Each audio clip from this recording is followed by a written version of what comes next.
राजधानी रायपुर में चौपाटी को लेकर लगातार रायता फैला हुआ है। रायता इसलिए कह रहा हूं क्योंकि 4 सालों से लगातार इसको लेकर लगातार धरना प्रदर्शन, आरोप प्रत्यारोप जारी है। लेकिन अब बात इससे आगे बढ़ गई है क्योंकि अब इस पर सीधे अतिक्रमण हटाने की जो कार्रवाई है वो की गई है। कल शाम को नोटिस दिया गया, आज सुबह 5 बजे सीधे नगर निगम का अतिक्रमण हटाओ दस्ता वहां पहुंच गया और सीधे कार्रवाई कर दी, जिसके बाद अब इस पर राजनीति भी गर्मा गई है क्योंकि पूर्व कांग्रेस के विधायक विकास उपाध्याय वहां पहुंचे, कई नेता पहुंचे और इसे सीधे सीधे कहा कि ये यहाँ के जो व्यापारी है उनके साथ अन्याय हो रहा है। यहाँ पर जो मौजूद दुकानदार है वो कल से ही परेशान है। कल रात को भी वो वहाँ के मौजूदा विधायक राजेश मूणत के घर के सामने धरने पर बैठे। इसके बाद उन्होंने आक्रोश जताते हुए ये बात भी कही कि उनकी आवाज़ सुनी नहीं जा रही, उनके साथ अन्याय हो रहा है। उन्हें आमा नाका के पास जो रेलवे का पुलिया है उसके नीचे जो जगह है वो दी जा रही थी, लेकिन रेलवे ने उसको भी मना कर दिया कि ये जगह हमारी जगह है, यहाँ किस तरह का निर्माण नहीं किया जा सकता।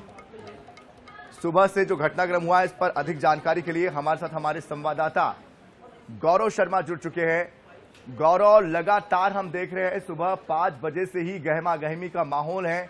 फिलहाल वहां पर क्या ताजा हालात है? क्या पूरी तरीके से चौपाटी को अतिक्रमण मुक्त कर दिया गया है?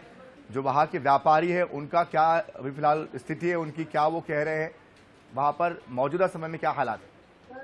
देखिए, रायपुर नगर निगम ने चौपाटी को अवैध मानते हुए उसे हटा दिया है। जो दुकानें थी उसे आमा नाका रेलवे ब्रिज के नीचे शिफ्ट करने की कोशिश की गई, लेकिन वहां पर रेलवे की आपत्ति के बाद जो आमा नाका का बस डिपो है वहां पर दुकानों को रखा गया, गुमटियों को रखा गया, लेकिन व्यापारियों में अभी भी नाराजगी है। व्यापारी बड़ी संख्या में अभी भी साइंस कॉलेज मैदान के सामने मौजूद है जहां पर चौपाटी हुआ करती थी। आज सुबह ही हटाने की कार्रवाई प्रारंभ की गई थी। इससे पहले कांग्रेस नेताओं को गिरफ्तार किया गया था। विकास उपाध्याय, आकाश तिवारी समेत जो कांग्रेस के बड़े नेता हैं, रायपुर के बड़े नेता, उन्हें गिरफ्तार किया गया था। वहां पर वो विरोध का प्रदर्शन कर रहे थे। इसके अलावा लगातार जो है विरोध प्रदर्शन को देखते हुए उनके खिलाफ कार्रवाई की गई और उसके बाद फिर चौपाटी को हटा दिया गया है। लेकिन अभी भी जो व्यापारी हैं उनके बीच आक्रोश की स्थिति। उनका ये कहना है इस बात को लेकर कि इसमें हमारी क्या गलती थी? अगर चौपाटी अवैध था तो उसका निर्माण क्यों कराया गया? तो कहीं ना कहीं चौपाटी का निर्माण किया गया और चौपाटी अब हट चुकी है, लेकिन कई सवाल जो है वो चौपाटी छोड़ चुकी है क्योंकि उसका निर्माण जो कराया गया था उसके पीछे लगभग 10 करोड़ की राशि खर्च की गई थी। इसका जिम्मेदार कौन है?